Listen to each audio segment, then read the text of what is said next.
भगवती का चौथा स्वरूप जो है वो कुष्मांड स्वरूप है। नव मुख्य स्वरूपों में से चौथा स्वरूप जो है कुष्मांड स्वरूप माना जाता है। कुष्मांड का अर्थ है एक अंड के स्वरूप में। कुष्मांड वास्तविक तौर पर सीताफल को कहा जाता है, और सीताफल जो लंबा सा बड़ा फल होता है, कद्दू जो कहा जाता है, कद्दू के स्वरूप में भगवती का स्वरूप कहा गया है। यानी इन्हीं से भगवती जी ने इस समस्त जो संसार है इसका उद्भव किया। इसलिए कहा जाता है कि जब कुछ भी नहीं था, अंधकार था संसार में, तो भगवती ने अपनी शक्ति से इस कुष्मांड स्वरूप का जो जो जो साक्षात ही पृथ्वी का स्वरूप है, इस ब्रह्मांड का स्वरूप है, उसका सृजन किया उन्हीं की शक्ति के द्वारा। और ऐसे में विशेष तौर पर चौथे दिन जो है भगवती के इसी स्वरूप का ध्यान करने का शास्त्र में नियम है। भगवत सिंह पे आरूढ़ है और रक्त वस्त्र धारण करती हैं, एक हाथ में कमंडल है। उनके विशेष तौर पर 8 हाथ शास्त्र में बताए गए हैं।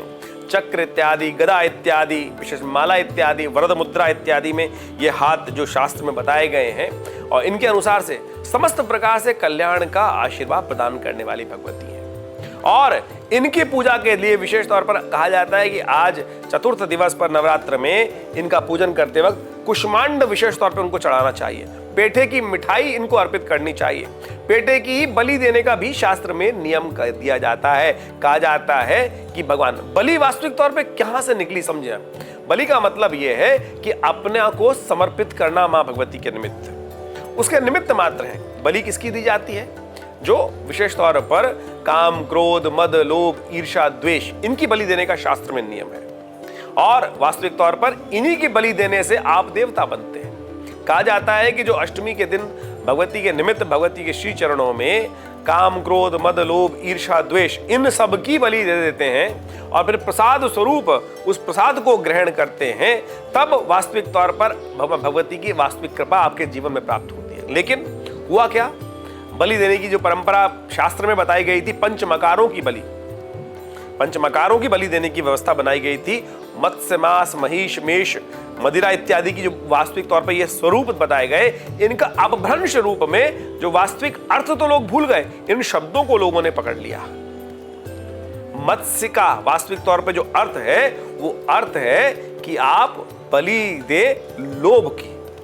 मत्स्य स्वरूप लोभ का है। मत्स्य जो है, जो मछली होती है, जब पकड़ी जाती है कांटे के अंदर, किस में पकड़ी जाती है?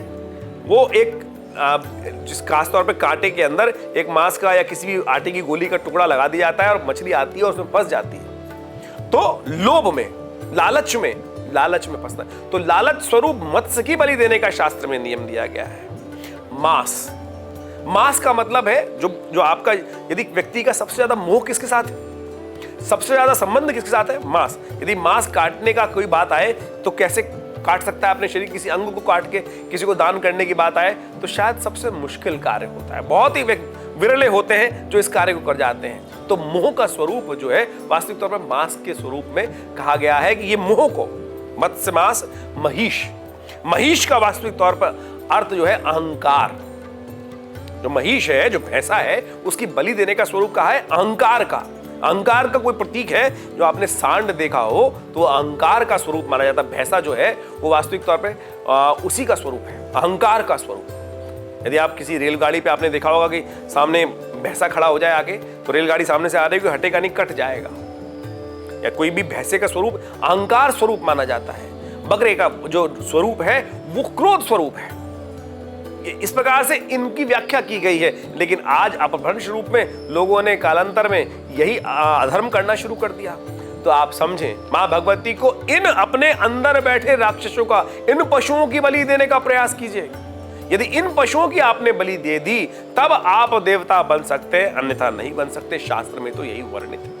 मां भगवती का यह स्वरूप जो है समस्त प्रकार के मन के भयों को दूर करने वाला है, कष्टों को दूर करने वाला है। तो कहा जाता है कि अपनी मनोकामना का ध्यान करते हुए भगवती के समक्ष यज्ञ करें और इसी अपनी मनोकामना के निमित्त इसी पेठे की आहुति यदि भगवती को दी जाए यज्ञ के अंदर, तो आपके अनेक प्रकार की मनोकामना सिद्धि के योग बन जाते हैं। पेठे की बनी बर्फी से भोग लगा सकते हैं। पेठे की बनी बर्फी का जो है पेड़े जो आता है उसका द्वारा आहुति प्रदान कर सकते हैं। जो भी मनोकामना है उसकी सिद्धि के लिए इन सब चीजों का मां भगवती के निमित्त जो भी अर्पण करेंगे उनसे सब प्रकार से आपके जीवन के कष्टों को दूर करने के योग अवश्य बनते हैं। ये शास्त्र में वर्णित कार्य है, तो अवश्य इनको करने का प्रयास कीजिए।